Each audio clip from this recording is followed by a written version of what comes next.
Assalamualaikum Ustaz. Waalaikumsalam Dengar ke? warahmatullahi wabarakatuh. Test. Cubaan, saya dengar. Saya dengar. Rizky baca doa. Saya jemput dia. Awak jemput, betul minta azam baca doa.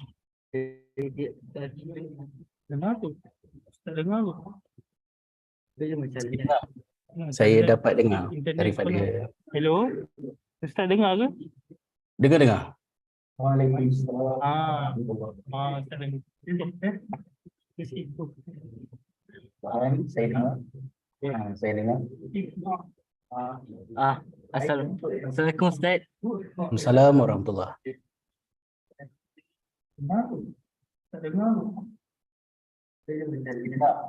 Saya dapat dengar daripada. Hello. Ustaz dengar ke? Dengar. Dengar, saya dengar. Assalamualaikum. Waalaikumsalam warahmatullahi. Assalamualaikum Ustaz. Salam.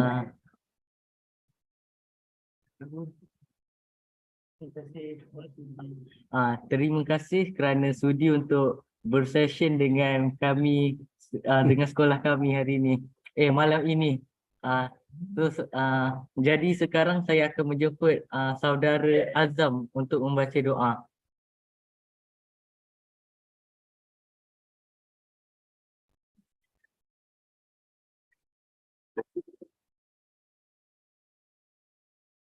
Bismillahirrahmanirrahim. Alhamdulillahirabbil alamin. Wassalatu wassalamu ala asyrafil anbiya'i wal mursalin wa ala alihi wa sahbihi ajma'in. Our Lord, help us to be thankful to you for your blessings on us and our parents. Forgive us for our sins, the sins of our parents, and all the believing men and women. Bless us with beneficial knowledge, good provision, and accepted deeds. Rabbana atina fid dunya hasanah wa fil akhirati hasanah wa qina azabannar. Subhana rabbika rabbil izzati amma yasifun. Wassalamu ala mursalin walhamdulillahi rabbil alamin.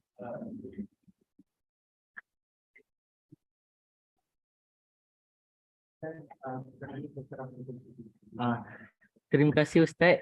Sekarang saya akan serahkan sesi ini kepada Ustaz.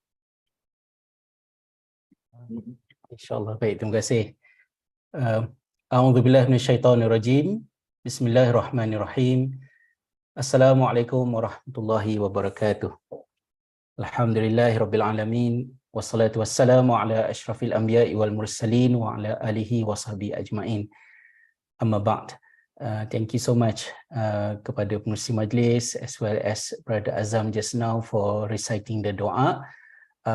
Alhamdulillah, I am very pleased and happy, and I praise Allah SWT for this opportunity for us to meet again online as usual after about more than 1 month, and it felt very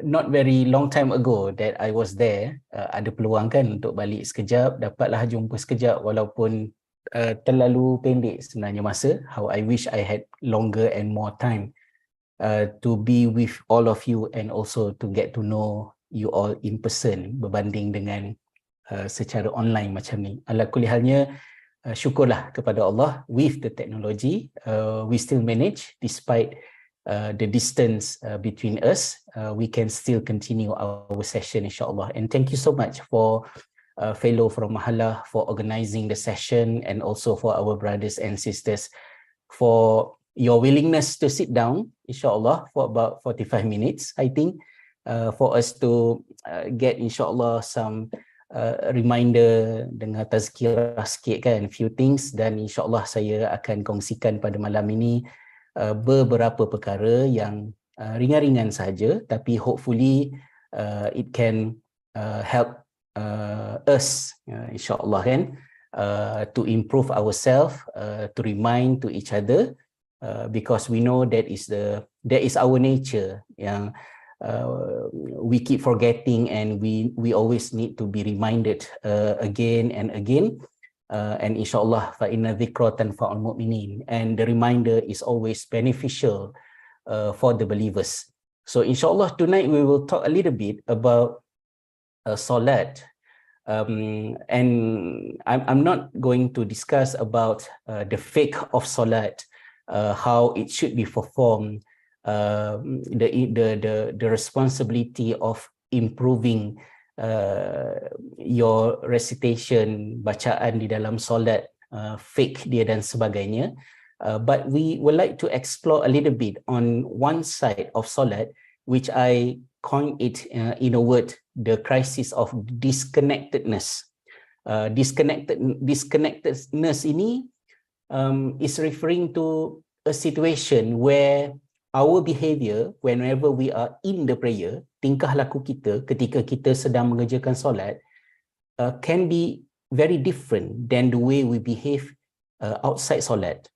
So in the solat, we have certain qualities that we try to take a good care of it. Contohnya macam kita bersihkan diri kita bila kita nak solat, kita tengok pukul berapa masuk waktu, and then we put effort to pray on time as early as possible, and then we recite a lot of great things from the words of Allah, from the Quran. We recite doa, and we even declare many big things. For example, in doa iftitah, kan, bila kita cakap wajjahtu wajhiya lilladzi fataras samawati wal ard, one version of doa iftitah. There are many other versions of doa al-iftitah. So all the things that we mention whenever we pray, they are big words. Even when we start performing the solat by saying Allahu Akbar, the word Allahu Akbar itself is huge.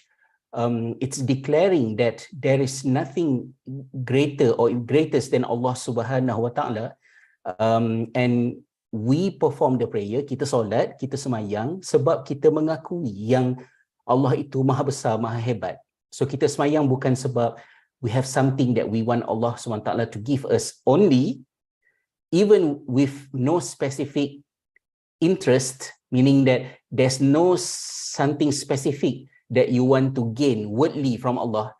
Bukan sebab kamu solat aja, kamu nak ada exam ke apa-apa ke, tapi kita solat sebab kita mengaku yang kita ni adalah hamba Allah. Kemudian Allah tu adalah Tuhan kita yang maha hebat, yang buat kita, yang kita kena ingat dia daripada semasa-semasa yang Allah sebut dalam Quran, wa aqimis solah li zikri, kan, dirikanlah solat supaya kamu ingat aku. So the main purpose of the solat is for us to remember Allah. So supposedly, kalaulah kita bersolat dalam keadaan yang sedemikian rupa, the disconnectedness, susahnya nak sebut kan, apa ni, belit lidah saya, sepatutnya tidak berlaku. Maksudnya, kalau dalam solat, that is what we declare, that should also be the same thing bila kita di luar solat. Tapi mengapa ada disconnectedness tadi? Dan ini agak ganjil.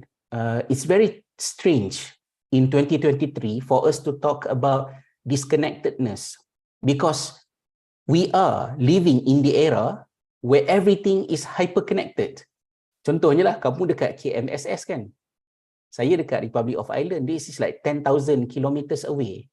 You are now, pukul berapa? Tengok jam sikit. Kan? You are now 9:27 PM. I am here 2:27 PM. Baru je lepas sembahyang Zuhur sebentar tadi. So, previously, for you and for me to be able to communicate, either of us have to travel, tak tahu berapa bulan, naik kapal terbang punyalah lama kan, tapi just with one click, I can see you, you can listen to me, we can communicate. We are very connected. How can disconnectedness happen? So benda ni benda yang besar, tapi kita nak fokus disconnectedness dalam solat dulu. Kenapa ada perbezaan di antara kualiti kita dalam semayang dengan kualiti kita di luar semayang? Macam yang saya sebutkan tadi, kalaulah kita betul-betul jaga semayang kita, sepatutnya bila kita nak solat, kita make sure pakaian kita bersih. Kita ambil wuduk. Kita bersolat dalam keadaan bersih. Kata Nabi SAW, laula an asyqa ala ummati la amartuhum bisiwak inda kulli solah. Kalaulah tidak kerana aku tidak mahu menyusahkan umatku, if it's not because I don't want to impose any hardship on my nation, on my people, I will actually make it compulsory for you to brush your teeth before you perform the prayer. Sebelum semayang gosok gigi dulu. Kan mungkin kamu pernah dengar hadis tu. Jadi kalau dalam semayang kita seorang yang pembersih, sepatutnya lepas keluar daripada solat pun kita orang yang pembersih jugalah. Kalau dalam semayang kita jaga waktu. Macam bulan Ramadan kan, 30 saat maghrib pun orang calculate. Oh, another 29 second, 28, 27. Tunggu nak buka puasa kan, because you are going to break your fast in maghrib. So you are very time conscious when it comes to solat. Sepatutnya kita juga time conscious di luar solat dengan hal-hal lain, benda-benda yang kita patut buat dalam kehidupan kita. Kemudian kalau dalam solat kita kata Allahu Akbar, Allah is the greatest. Dan we admit we are nothing. Kita adalah hamba Allah. Kan, we are just like one small dot in Milky Way galaxy di alam ini. Siapalah kita nak sombong. So sepatutnya bila dah habis solat pun kita sama jugalah, humble, merendah diri, tak sombong. And then bila kita habis semayang, macam mana kita end our prayer? By reciting salam kan? Assalamualaikum warahmatullahi. Assalamualaikum warahmatullahi. So you ended the prayer and enter back to your life with a declaration of peace. Salam. So sepatutnya orang yang habis solat, keluar daripada solat adalah orang yang sejahtera, selamat, sukakan keamanan, tak adalah gaduh-gaduh. Tapi kenapa tak macam tu? Bila kita habis je semayang, kita lipat kita punya sejadah, seolah-olah macam kita cakap, okay Allah, my business with you ended just now. See you in asar. Kan, asar kerang lah jumpa. Ataupun kalau malam ni lepas semayang isyak, okay Allah, my day with you ended just now. Now it's time for me to enjoy my night life ke, my night time ke, and see you in subuh. Seolah-olah macam tu. Jadi masa dalam semayang Tuhan kita Allah. Tapi bila kita dah habis solat, Allah sebagai Tuhan kita macam dah tak berfungsi dah. Now we are not bringing all the good qualities in the solat, keluar daripada solat untuk kehidupan kita. Kenapa jadi macam tu? Dan ini bukanlah masalah, I'm not accusing you of doing that, but it is something that all of us dealing with. Ia adalah cabaran kita semua, saya juga dan semua orang yang lain juga berdepan dengan benda yang sama. Kenapa dalam semayang kita macam ni, tapi kat luar kita tak macam ni? Dan kita tahu semayang ni adalah orang kata tiang agama. As-salatu imaduddin, dalam satu hadis riwayat Al-Bahaqi, walaupun hadis tu tidaklah kuat sangat, tapi fair dari segi dia punya kedudukan dia. The hadis is declaring that solat is the pillar of our agama. Maksudnya kalau tak semayang, kalau tinggal semayang, on what basis you still want to say, oh, I am a Muslim, I am worshipping Allah, Allah is my Tuhan, He created me, tapi tak semayang. On what basis? Tak ada. Kan, Nabi SAW sebut, perkara pertama yang akan dihisap di akhirat nanti adalah solat.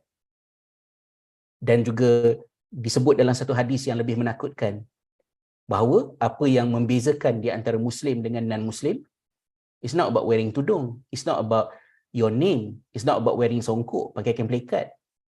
Tak. Tapi yang membezakan di antara orang yang beriman dengan bukan orang yang beriman adalah orang yang beriman itu solat. How are you going to claim yourself as a believer if you don't pray? Jadi solat tu besar, penting. Walaupun haji RM10,000, solat free of charge. Walaupun puasa 30 hari, solat 5 minit je dah siap. Walaupun zakat, you kena kaya dulu. And then you have extra income that you can actually donate charity 2.5% untuk zakat. Tapi solat, orang paling miskin pun solat. So walaupun dia bukan haji, walaupun dia bukan jihad, walaupun dia bukan hudud, walaupun dia bukan kenegaraan, it's the solat, the free of charge, the 5 minutes thing that you need to repeat 5 times a day, yang jadi the pillar of our deen. Why? So ini yang kita nak explore. Dan salah satu daripada perkara yang boleh kita fikirkan kenapa jadi macam tu is because probably there is a form of disconnectedness between semayang kita dengan life kita. Ada benda yang terputus, macam missing link di antara semayang kita dengan kehidupan kita selepas kita bagi salam. Dan malam ni saya nak tengok daripada satu angle yang paling utama, iaitu the relationship between solat dengan buat benda-benda yang tak elok. Supposedly, kalau kita jaga solat, kita akan terhindar daripada buat benda-benda yang Allah tak suka. Seperti yang Allah Ta'ala sebutkan di dalam surah Al-Ankabut, ayat yang ke-45, A'udzubillahi minasyaitonirrajim, Utlu ma uhiya ilaika minal kitab wa aqimi solah. Ya, establish the prayer. Do the prayer. Perform the prayer. Inna salata tanha 'anil fahsya'i wal munkar. And for indeed, the solat will stop you, will block you, will protect you, will restrain you from fahsya'i wal munkar, immoral acts and also wickedness. Wala dhikrullahi akbar, and indeed the remembrance of Allah is of greater merit. Wallahu ya'lamu ma tasna'un, and Allah Subhanahu wa taala, he is indeed knows all what you do. So dalam ayat ini Allah yang cakap, Allah kata dirikan solat, kerana sesungguhnya solat itu berfungsi untuk mencegah daripada kamu buat perkara yang fahsyak dan mungkar. Jadi kalau kita tengok pada ayat ni, maknanya siapa yang semayang tak buatlah benda-benda yang jahat. Tapi in real life kita tahu, kita semayang, tapi macam-macam benda tak elok kita buat. Kenapa perkara tu terjadi? Kita nak explore, dan we are not with the intention of finding faults, pointing out, blaming anyone ke apa-apa, tak. Because we want to explore where are the weaknesses, apa yang kita boleh improve. Dan yang paling penting sekali yang saya nak tekankan dalam ayat ini ialah apabila Allah SWT guna perkataan ni, fahsyak, ya, wa aqimi solah inna solata tanha 'anil fahsya'i wal munkar, dirikanlah sembahyang, sesungguhnya sembahyang itu mencegah kamu daripada buat perkara yang fahsyak dan mungkar. Let us take a look at these two words mention dalam ayat ni. Ada something dekat Zoom saya, bila saya buat jari macam ni nanti belon naik kan. Ada new feature, I don't know, I did not switch it on, just enjoy the balloons. Okay, dalam ayat ini Allah SWT describe two important words. The first one is fahsya and the second one is munkar. Okay, if we look at the word munkar, perkataan munkar tu merujuk kepada benda-benda yang Allah tak suka. So that already covers semua benda. Kenapa nak ada perkataan fahsyak dalam ayat tu? Patutnya ayat tu dah cukup kalau Allah Ta'ala kata inna solata tanha 'anil munkar. Dirikanlah solat kerana sesungguhnya solat itu will prevent you from committing things that Allah doesn't like. Full stop. Tapi together with the word munkar, there's another word, fahsyak. Perkataan fahsyak ni bila terjemah dalam bahasa Melayu disebut sebagai perkataan yang perbuatan yang keji. Apa dia perbuatan keji ni? Makan ulat ke? Kan ya? Bagi orang yang tak biasa, katalah kalau dekat sini misal kata makan blue cheese ke, kan? Cheese yang busuk tu kan ya? Ke makan tepoyak ke, makan budu ke, jencaluk ke, bagi orang-orang yang rasa macam ish nak makan benda tu. So perbuatan yang keji ni apa dia sebenarnya? Jadi kalau kita tengok dalam ayat ini, Allah Ta'ala kata dirikan semayang, establish the prayer, inna solata tanha 'anil munkar, indeed the prayer will protect, will prevent you from committing things that Allah doesn't like, tapi especially al-fahsyak. So perkataan al-fahsyak ni dalam bahasa Arab dia mempunyai banyak makna Tapi makna tu adalah berkisar perkara yang sama. Fahsyak ni adalah things related to nafsu. Nafsu ni bukan nafsu makan, nafsu seks. So maksud ayat ni ialah jaga semayang. Kalau jaga semayang, semayang ni akan tolong untuk protect kita daripada buat benda-benda yang tak elok, especially benda tak elok yang ada kaitan dengan seks, aka zina dan cabang-cabangnya. So apa yang kita faham daripada ayat ini ialah solat dengan zina ni dia tak ngam. Solat dan zina adalah, dan zina ni cabang-cabang dia lah. Zina itself, maksud dia perbuatan lelaki dan perempuan mengadakan hubungan seks secara yang tidak halal, tu zina. Tapi termasuk juga benda-benda lain berkaitan seperti zina, seperti liwat dan mukadimah zina seperti pornografi, berdua-duaan dalam keadaan yang tidak halal. Semualah cabang-cabang ni. Sebab perkataan ni dipakai adalah fahsyak. Fahsyak ni as low as words. Kamu cakap benda-benda lucah, benda-benda yang double meaning, benda-benda yang orang lelaki suka cakap. Kalau tak tahulah orang perempuan sekarang pun otak kotor kuat mencarut juga ke, saya tak tahulah. Tapi orang lelaki is very common, terutamanya bila mereka dah meningkat dewasa, they always love to joke about sex. Cakap sama. Kan? Kadang-kadang istilah-istilah yang dah jadi biasa pada kita, macam kata, oh masuk air. Apa masuk air ke, benda-benda perkataan-perkataan yang dipakai tu nak menunjukkan kita melawak. Ceramah-ceramah ke, kadang-kadang ustaz-ustaz pun bila nak buat lawak tentang seks, menenggelak ramai-ramai. Itu termasuk dalam fahsyak, dirty words, lewdness, ya, mencarut, yang hardcore dan juga softcore.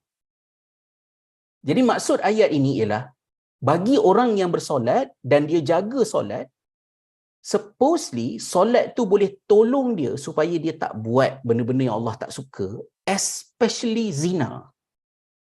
Dua benda ni tak ngam. Dan bila dua benda ni tak ngam, maksudnya bila kita jaga solat, kita akan ada kekuatan untuk tercegah daripada zina. Dan kita kena ingat, zina ni dia bukan tiba-tiba berzina. Dia bermula dengan peringkat-peringkat yang ringan-ringan dulu. Gelak-gelak, pergaulan, bercampur gaul. Saya cenderung kepada menggalakkan kita untuk boleh berkomunikasi secara sihat antara lelaki dengan perempuan. Our school is co-ed. The term is co-ed, co-education. Co-education is the term that is being used to describe a school where both boys and girls are studying together. So some schools are girls only, some schools are boys only. Our school chose to be co-ed. Ada lelaki dan ada perempuan. In my humble opinion, ideally, by having both boys and girls together with some guideline, hopefully you will be able to communicate in a healthy way and support each other. Sometimes girls dengan boys ni ada strength dan weakness masing-masing. Dan bila kamu habis belajar nanti, kamu pergi ke universiti, kamu kerja, kehidupan kamu adalah kehidupan yang bercampur lelaki dengan perempuan. So bagi orang yang tak pernah ada pengalaman bersekolah dengan macam saya lah, adik-beradik semua lelaki, sekolah semua lelaki. So saya ada very limited experience with girls. Kan? So bila nak kahwin, nak cerai awet pun tak reti kan. Tak tolong kat orang lah kan. Cakap kat abang kan. Kata, I think it's time for me to get married. But I don't have anyone. Is it possible for you to ask your wife, just in case if she knows anyone, someone ke, her friends ke, yang boleh kenalkan ke dan rasa sesuai ke. That was the true story. That was what happened with me 20 years ago plus. Because I just don't know how to nak mengurat-mengurat ke tak erti. Sekolah semua lelaki-lelaki, adik-beradik semua lelaki-lelaki. Tapi di sekolah seperti KMSS, because you have both boys and girls, hopefully dengan adanya lelaki dan perempuan, you take the positive side of it, iaitu you organically, naturally capable to communicate tanpa ada masalah. Malu-malu ke, segan-segan ke, yang perempuan nak kena menyorok-menyorok belakang almari ke, nak bercakap, tak payah. Cakap je depan-depan kan. Secara sihat. Because that is what you are going to experience for your entire life. Tapi, kalau sekiranya benda ni tak dijaga, dia akan bermula dengan perkara-perkara yang macam-macam tadi. Termasuklah yang saya sebutkan tadi, muqaddimah zina. Setan tidak akan ajak kita untuk terus berzina, terus buat benda yang besar tu. Tak, but it started gradually with something small. Something small yang kadang-kadang benda-benda yang kecil tu, benda-benda yang kita put a lot of excuses to justify all these small things. Contohnya lah, mungkin tak berlaku lah dekat KMSS kan, macam oh, kita ni more than just school friend, schoolmate, someone special. Dan you nak ada someone special, and then apa yang you buat? Oh, nanti pukul 4 pagi, ni kat sini tak lah, tapi kat universiti lah sebab kamu tak ada handphone together with you kan. Tapi kalau kat universiti ni macam pukul 4 pagi hantar message, you dah bangun tahajud ke? Macam tu lah kan. Oh, tolong kejut-kejutkan tahajud. So, it sounds quite Islamic. Macam, oh, imamku menggerakkan aku pagi ni untuk aku menyembah Allah. Oh, so, you rasa lah macam, your religion is getting better with the help of this guy. Kamu tak pernah terfikir ke macam, apa kerjanya seorang lelaki yang tak ada kemengena dengan kamu pada pukul 4 pagi, pada waktu yang intimate, you are messaging each other. And then, kerana isunya adalah tahajud, bangun, solat malam, and then it justify. So, dia macam mengelirukan. Syaitan tu main-main dekat situ. And then, daripada situ nanti, bercakap, berkomunikasi, and then, kat sekolah banyak restriction, susah sangat. And then, mungkin misalnya contohnya, kamu mulalah merancang untuk pergi ke IOI City Mall, katalah kan, pergi ke situ nak dating ke apa ke, masa cuti sekolah ke, during the weekend ke apa ke. It start from small, kemudian dia berkembang untuk pergi kepada something yang lebih serius. Tetapi benda-benda yang dibuat itu boleh berada di dalam kategori muqaddimah zina. Apatah lagi bila mana mula secara nyata membabitkan benda-benda yang haram. Bercakap benda-benda yang merangsang nafsu masing-masing. Yang lelaki ni memuji bahagian-bahagian tertentu girlfriend dia. Yang girlfriend ni mula memuji penampilan-penampilan tertentu boyfriend dia. Dan menimbulkan rasa, orang kata, hawa nafsu ni tadi.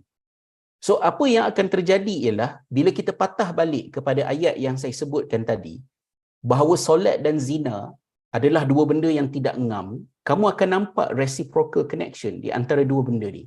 Maksudnya, bila kamu mula berdating, kamu mula buat benda-benda yang mengarut ni, apatah lagi kalau pergi ke peringkat yang lebih eksplisit, seperti terlibat dengan pornografi, kesan yang paling ketara sekali akan berlaku ialah dia akan menjejaskan the quality of your solat. Kamu akan mula malas semayang, kamu akan rasa semayang tu kurang menyeronokkan, kamu akan rasa sembahyang itu menyusahkan, dan mula lalai mengabaikan solat. So, you as elder brother or elder sister, if you have a younger sibling yang mak ayah dah bagi pengetahuan, bagi ilmu, datang daripada family yang practicing Islam kat rumah, everything is good, but suddenly you recognize there are some changes kepada your elder sibling tadi. Oh, mula mengabaikan solat, mula tak ambil berat pasal solat, solat acuh tak acuh, nak cepat-cepat sahaja. Kita tak kata, definitely, tapi korelasinya ada. Tengok kalau adik kita tu sudah mula terjebak dengan mukadimah zina. Especially pornografi. Jadi maksudnya, kalau kita melibatkan diri dengan benda-benda mukadimah zina ni, semayang kita akan terjejas. Dan kalau kita sedar bahawa benda ni tak elok, benda ni salah, dan kita nak perbaiki, kita ingatkan balik diri kita untuk jaga balik solat, perhatian, effort yang kita letak to improve our prayer will gradually distance ourselves daripada benda-benda yang tak elok tadi. So kamu tanya diri kamu, you ask yourself, you don't have to answer me, you don't have to answer to anyone, it's about you, yourself and Allah SWT. What is the correlation between zina and solat in your personal life? If you are already, because dah remaja kan, I'm not chatting with pelajar sekolah rendah kan, korang, anda semua budak-budak sekolah menengah kan. Tapi, I mean, if any of you involved dalam boys and girls relationship ke, ataupun yang saya kata macam pornografi, and then terlibat dalam benda-benda yang saya malas nak sebut lah, benda-benda tadi, how much all those things affect the sweetness of solat that you might once enjoyed better previously. So check balik perkara ni tadi. Kenapa benda ni korelasi dia begitu kuat? Sebab zakat harta, haji boleh dikelabukan dengan keseronokan, pergi Mekah, a trip. Puasa, ada buka puasa. Dan dengan air condition dan sebagainya, mungkin kita katakan macam tak ada masalah sangat, tak penat sangat pun. So orang boleh buat benda-benda tadi. Tapi solat, of course kat sekolah kamu kena solat sebab solat jemaah tu wajib. Ada fellow, kawan-kawan yang akan instruct kamu untuk solat.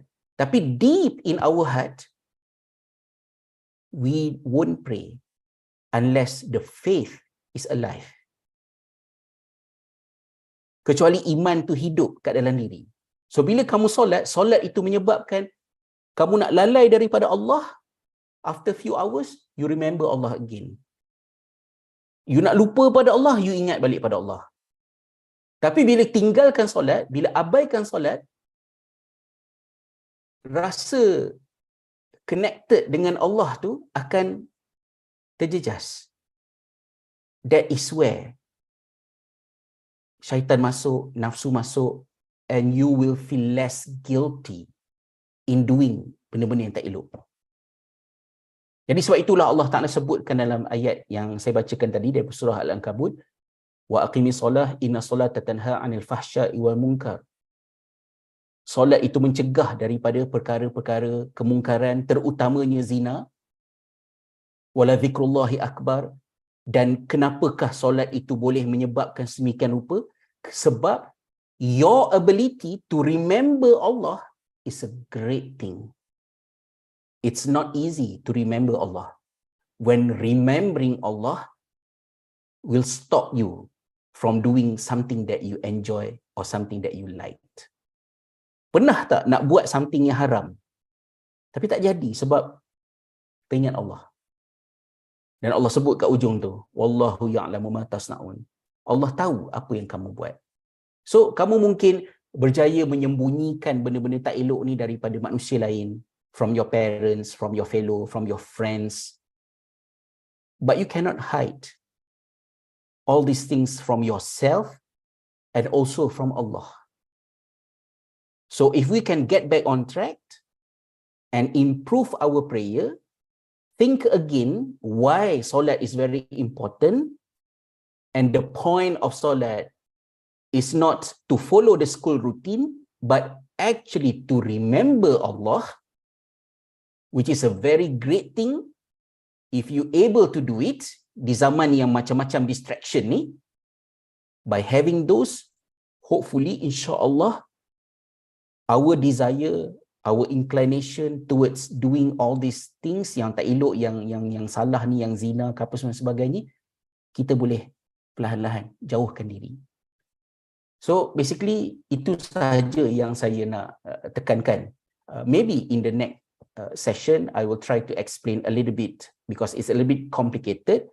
You have to remember as what Said Qutb described in explaining the meaning of surah Al-Kahfi. Kata Said Qutb, surah Al-Kahfi is something that our Prophet sallallahu alaihi wasallam encourage us to recite, to read, to understand, especially on Friday. And one of the benefits paying attention and learning about surah Al-Kahfi ialah you will be protected from the fitnah of Dajjal. So what is the fitnah of Dajjal? The fitnah of Dajjal is not macam mendatangkan musibah, peperangan ke apa ke. It's not macam tu. Tapi apa yang Dajjal buat, yang surah Al-Kahfi cerita, ada 4 cerita, 3-4 cerita dalam tu kan. Apa yang surah Al-Kahfi buat ialah surah Al-Kahfi ni betulkan the way you believe in something. Surah Al-Kahfi correcting the way you believe in something. Surah Al-Kahfi is correcting the way you see things. Surah Al-Kahfi is correcting the way you think about something. And Surah Al-Kahfi correcting your value system when you think what is more important than what. So apa yang dibuat oleh Dajjal, Dajjal akan rosakkan benda-benda ni. Kamu tengok iceberg tu kan? So yang mata kita nampak adalah action, something that you can see with your naked eyes. Tapi our action, kita nak buat A, nak buat B, nak buat C, nak buat D, is actually something that has roots deeply down beneath, involving actually what is your belief. How do you see things? How do you think? What is your value in life? So apa yang Dajjal buat ialah dia akan disconnect between your belief, your thought, the way you see things, your value with your action. Jadi akhirnya apa yang akan terjadi ialah kita semayang, kita pakai tudung, kita boleh cakap Arab, we get A star in IGCSE. Unfortunately, perkara-perkara tersebut tidak berfungsi untuk menjaga kita daripada terlibat dengan benda-benda yang tak elok. So that is why penutupnya, dah habis dah kat ujung penghujungnya, ialah kerana itu di sekolah Khalifah, we are not so much interested about how you project yourself. We want to see our students untuk pakai pakaian yang kita suka tengok, lepas tu berbudi bahasa dekat depan kita. Alhamdulillah, we appreciate that. But more importantly, benda-benda yang kamu belajar kat sekolah tu, how much all those knowledge, all those things that been taught by your friends, by the teachers especially, shape your belief, the way you see, the way you think in yourself, that will influence your action beyond examination results, beyond grades that are recorded on papers. Because the main point of education is to shape us to become genuinely the Khalifah of Allah SWT, the slave of Allah. Jadi penutup kepada semua yang saya sebutkan ini, marilah sama-sama kita bermuhasabah untuk kita perbaiki kita punya solat, dan berhati-hati dengan fitnah yang cuba untuk merosakkan diri kita, mengheret kita terutamanya kepada zina. Frankly speaking, to be honest, if I am a bit selfish, I would say I am grateful that I am not a teenager in 2023. I don't know how to survive in 2023 the way I survive to certain extent ke macam mana ke masa dulu, because now you are dealing with so much challenges, so many challenges. At the end, orang kata at the tip of your fingers kan, untuk berzina dan buat benda-benda yang tak elok ni. Tapi jagalah. So ingat bahawa bila kamu terlibat, bukan kamulah, sesiapa yang terlibat dengan mukadimah zina, tengok pornografi, ada hubungan bercinta-cintun ke dengan kawan-kawan, benda-benda yang ada kaitan dengan hawa nafsu ni tadi, dia punya kesan dia kamu akan tengok pada solat. Selain daripada muka kita sendiri, muka kita akan macam kurang bercahaya, tengok muka pun serabut, macam Tuhan cabut ya cahaya tu daripada muka bila kita buat benda-benda yang tak elok. So maknanya jagalah benda-benda ni tadi. You are very young, you have your entire life ahead. Jangan rosakkan perjalanan seterusnya dengan terjebak dalam benda-benda yang macam ni. Dan kalau ada boys dan juga girls, macam bila you nak ada boyfriend ke girlfriend ke, kamu ingat balik yang girlfriend kamu tu, satu, kamu tak ada duit kan, duit kamu tu duit mak bapak kamu. Kalau kamu rasa macam, oh aku pakai handphone iPhone 14, bukannya kamu beli pun kan, you have not earned not even single cents from your own efforts. Yang kaya tu parent kamu. Lepas tu nak belanja girlfriend dengan duit yang parent bagi, tu satu bab lah. Tapi another thing, sebelum kamu nak mengambil seorang sister jadi girlfriend kamu, ataupun ada sister nak ambil another brother untuk jadi boyfriend kamu, kamu cuba fikir balik dia tu masa baby. Masa dia baby tu, he or she was very pure. He or she was born with a lot of harapan kan, hope and goodness semua. Siapa kamu untuk mengotorkannya? Why you want to change all these things? Why you have no empathy? How difficult it was for her parents to raise her nicely, and now you are going to do something negative, something Allah tak suka, parent tak suka, just because you cannot control yourself. And you as a girl, as a sister also, you think again. Yang boy ni, yang brother ni, parent dia punyalah susah, hantar dia sekolah khalifah mahal-mahal, hantar je lah sekolah menengah dekat rumah kan. Percuma je. Kenapa nak spend a lot of money to get good education, better education? Then why?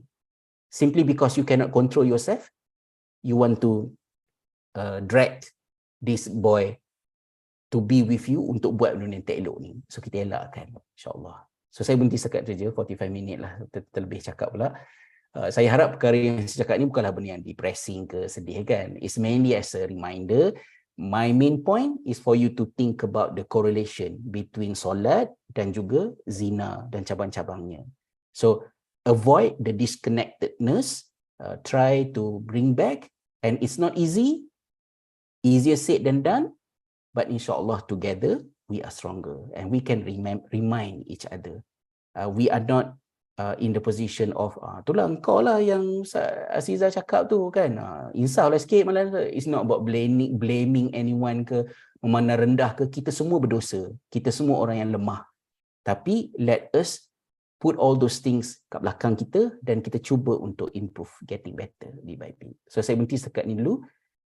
Saya serahkan kepada pengurusi. If you have feedback, question ke a little bit ke, insyaAllah in few minutes left ni, saya cuba jawab secara ringkas insyaAllah. Wallahualam. Thank you for your attentiveness. Assalamualaikum warahmatullahi wabarakatuh.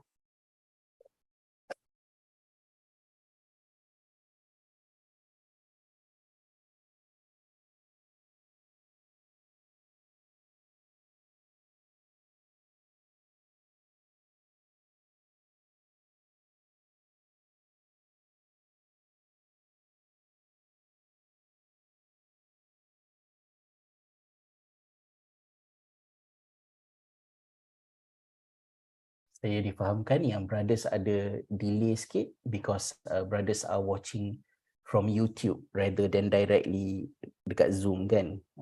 So hopefully the technicality tu tak menjejaskan sangatlah kan. InsyaAllah. Kalau ada soalan boleh tanya, kalau tak ada soalan it's okay, we can end our session and feel free to send me your question ke apa ke later, message me ke, email me ke, or through your fellow. I am more than happy insyaAllah. Okay. So hopefully the technicality kita menjejaskan sangat. InsyaAllah ada soalan. Soalan tanya tu. It's okay, we can end the session and feel free to send me your question ke, message me like email or InsyaAllah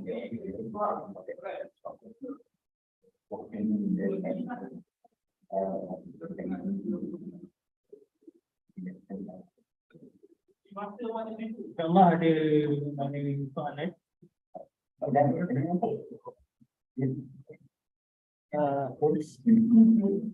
Assalamualaikum Ustaz. Assalamualaikum. So I have a question actually. Saya ada soalan.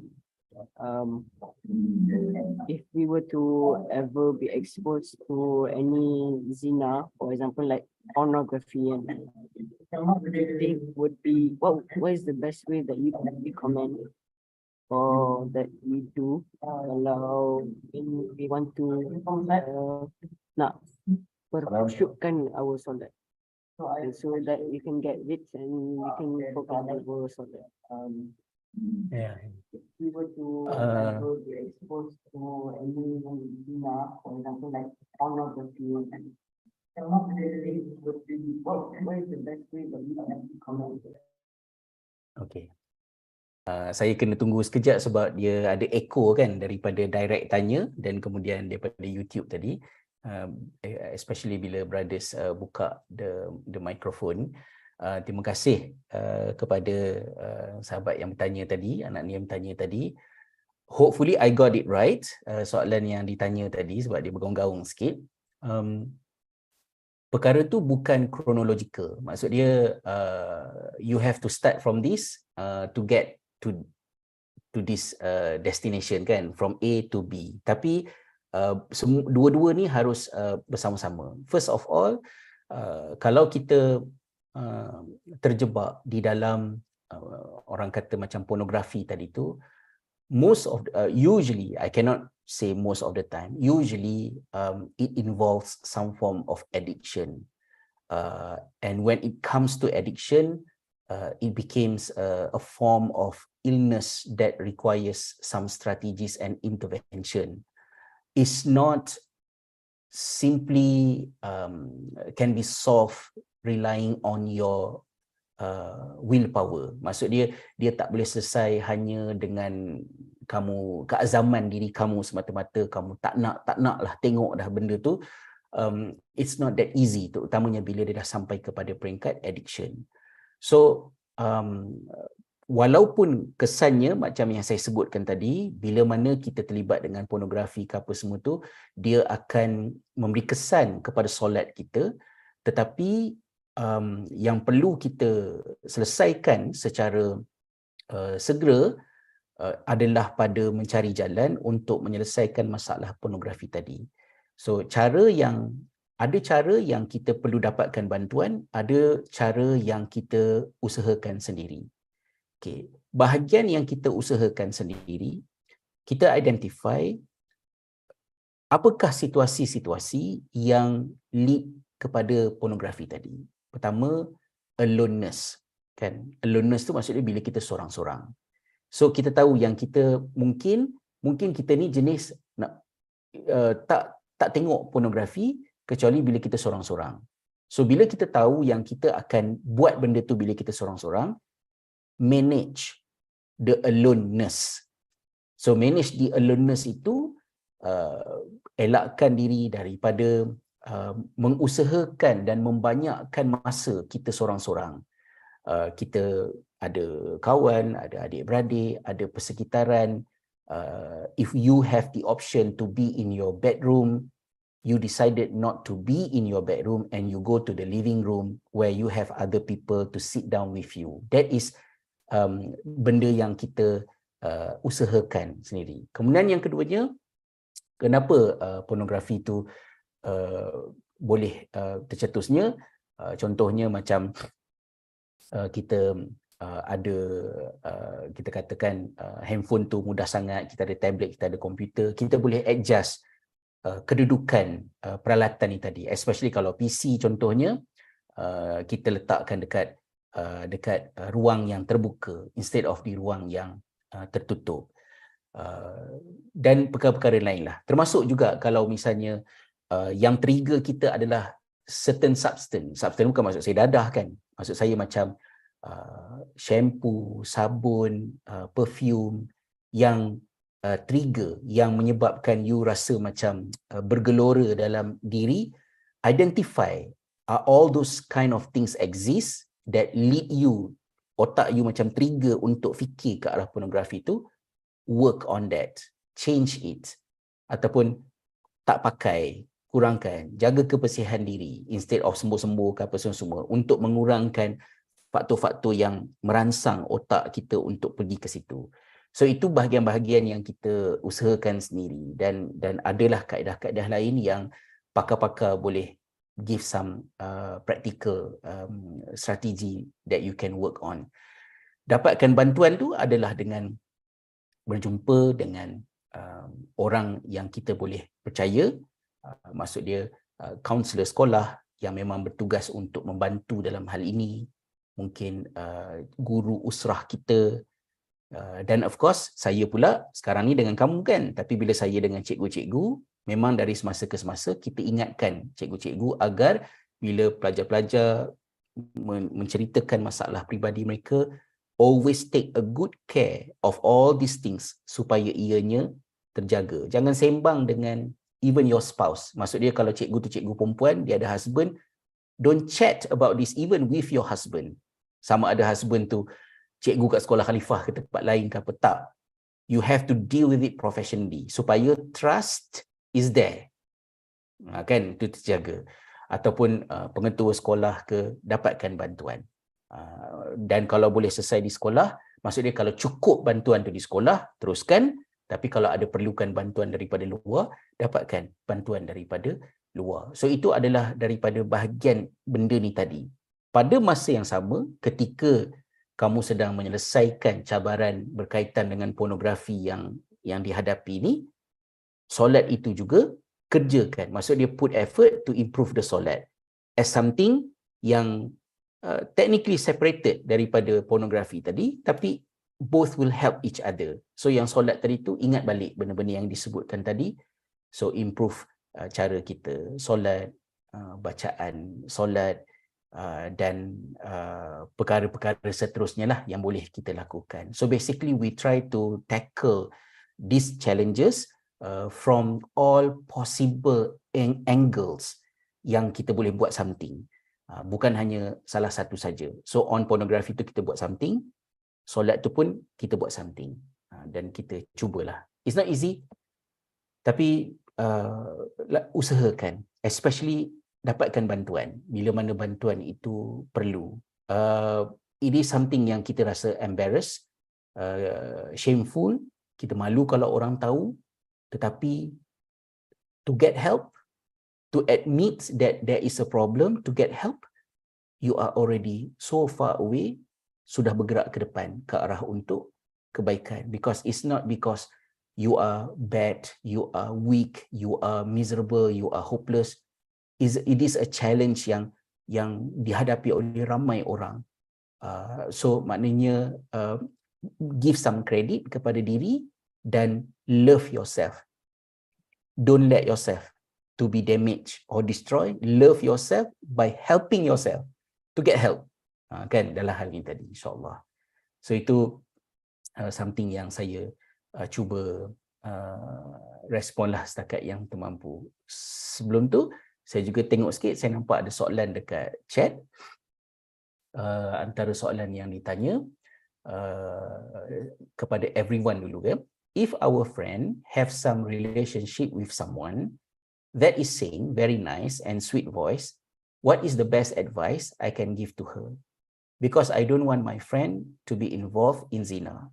What is the best advice you can give? Okay, jazakumullah khairul jazak. A good friend is a friend who is sincerely wanting something good for you. So if there is a friend addressing something yang benda tak elok yang kita buat in a very nice way, gentle way, dan honestly with full sincereness, appreciate. Tak ramai orang ada rezeki ada kawan. Banyak kawan lah kawan ajak buat jahat. So hopefully bila saya cakap topik ni dalam ceramah malam ni, walaupun tak panjang manalah kan, you might have an excuse to be able to address perkara ni. Contohnya, katalah soalan yang ditanya tadi tu, katakanlah one of our friend is in that kind of situation, what advice? So you can summarize like the whole thing.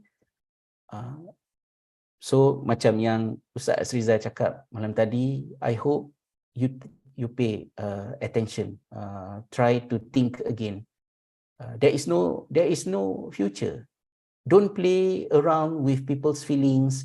There's no future. Kalau kamu nak ada boyfriend girlfriend ke, kalau lagi setahun dua nak kahwin, then you can plan and heading towards that. Tapi kalau kahwin tu lagi 10 tahun ke, lagi 15 tahun ke, do you see yourself getting married in the next 1 year, 2 years? If not, it's a waste of time, it's a waste of energy, it's a waste of a lot of things untuk ada boyfriend girlfriend relationship ni, bergaduh lah apa semua dan sebagainya.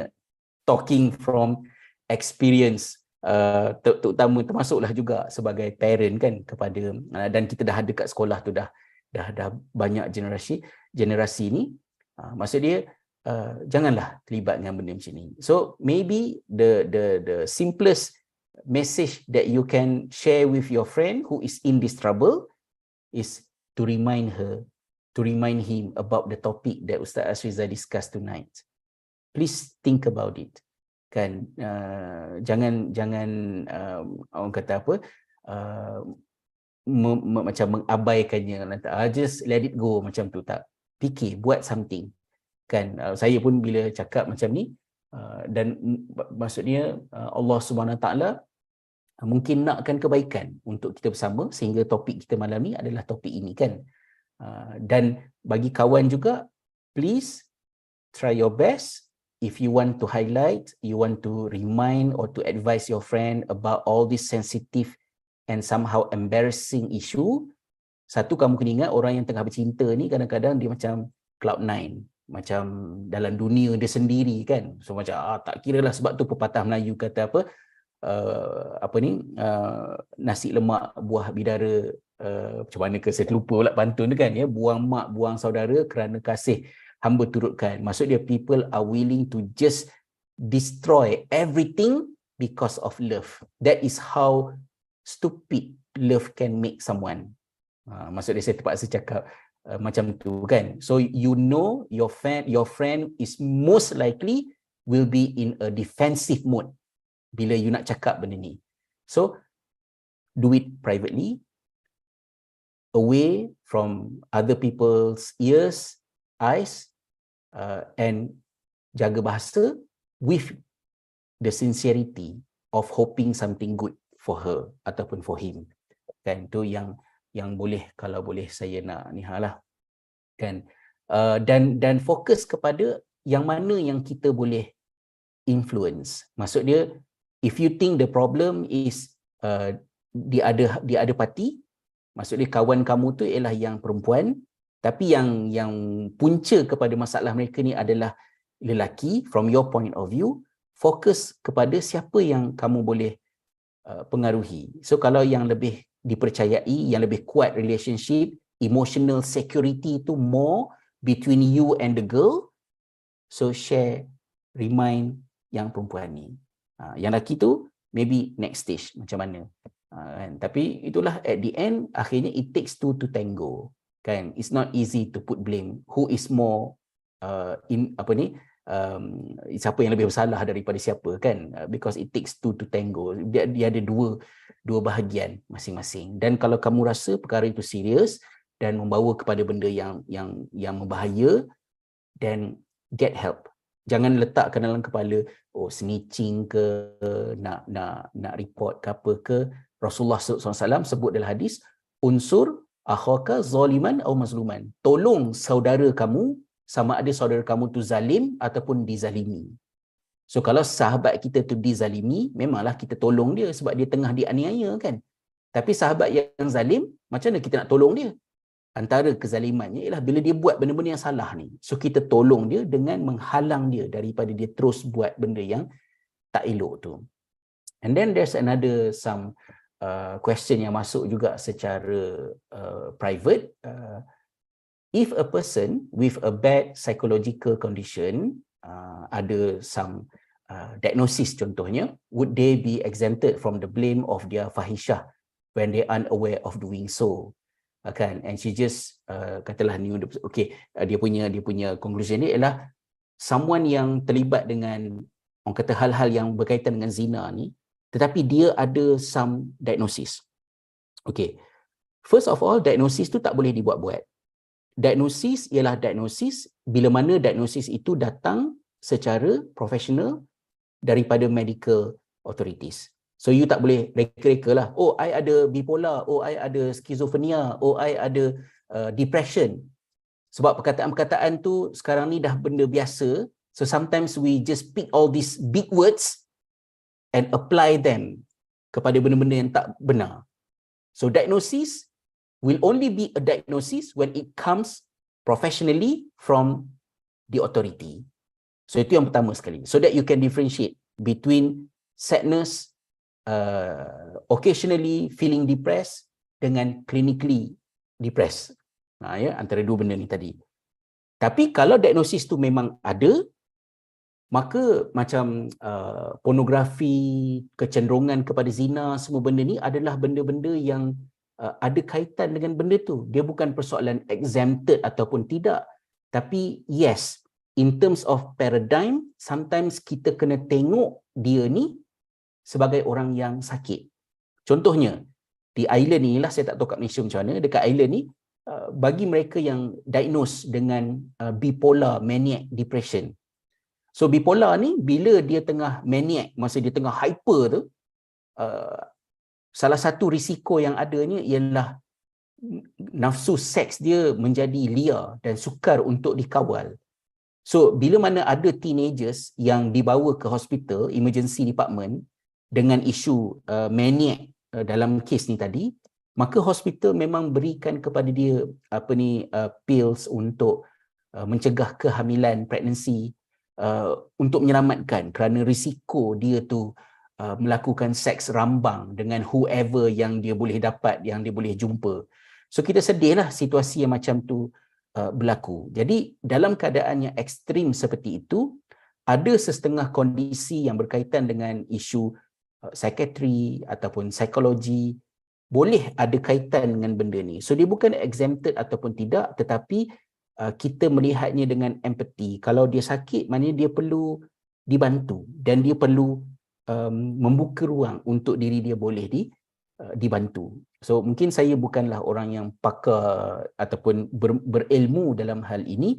If you want to further the discussion on this matter, it is a good thing that you can propose to akta ke, pada kaunselor sekolah ke, yang boleh elaborate a little bit more on this matter. It's just, my message is diagnosis has to come from the authority and not like self-diagnose ke apa ke, and then making it as an excuse to do not a very good thing kan. Tapi kalau memang ada diagnosis, sometimes seks yang salah itu adalah satu daripada risiko yang boleh berlaku. Antaranya ialah dalam kes maniac, bila mana seseorang itu ada pattern bipolar tadi tu. Is very challenging. So pengajarannya ialah kita tak tahu siapa yang ada diagnosis, siapa yang tak ada diagnosis. So bila kita nampak orang buat benda tak elok di kalangan kawan-kawan kita, I think the safer side is rather than melenting, marah, judging, menjerkah ke apa ke, fikir 2 kali bahawa yang perlu kita buat ialah untuk selamatkan dia dan tolong dia. Bukannya salahkan dia, malukan, kecam ataupun nak hukum dia. That should come a bit later, bila mana dah jelas dah macam ni, dah bagi nasihat, dah bagi saranan tapi masih juga berdegil nak buat kat benda yang tak elok, dan mungkin kita proceed kepada something a little bit different, dan mungkin kena babitkan cikgu, orang-orang atasan, parent dan sebagainya lah. Wallahualam.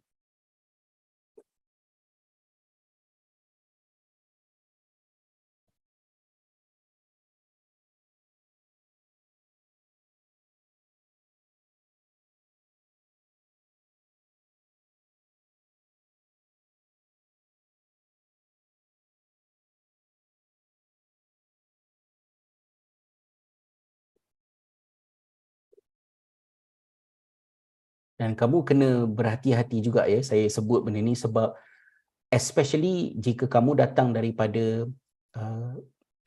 saya harap saya sebut ni bukan benda yang melukakan hati sesiapa, tapi if you come from a family background yang ada some deficit in terms of attention from your dad, your mom, parents both, Terima benda kasih tu Ustaz boleh kerana kena berhati-hati juga saya sebut ini sebab, dan benda tu juga boleh menyebabkan ada some vacuum dalam diri kita sehingga menyebabkan kita teruja bila ada seorang lelaki memberikan kata-kata manis, memujuk kita, something yang kita tak pernah dapat pada ayah kita, kita tak dapat daripada mak kita. Suddenly someone beri perhatian pada kita, menyebabkan kita mudah terheret. So be careful with all those kind of things, dan support each other, remind each other, help each other dalam hal-hal yang macam ni, because nowadays ramai yang datang daripada challenging family background yang boleh menambah risiko untuk zina, hubungan lelaki perempuan yang tidak terkawal ini menjadi semakin tidak terkawal kan. Wallahualam. Minta maaf ada echo dan delay tadi tu, saya stop kat sini insyaallah. Wallahualam.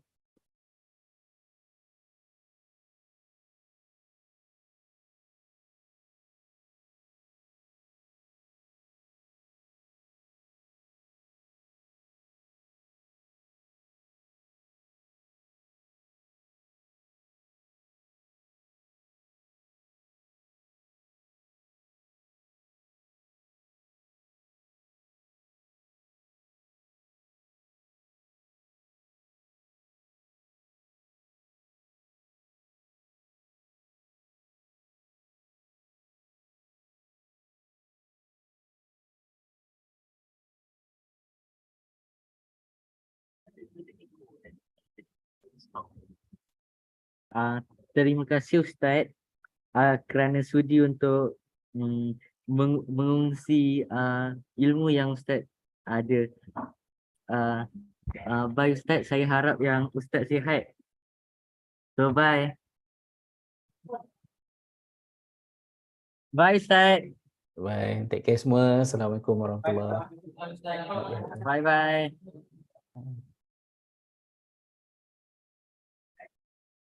Leave meeting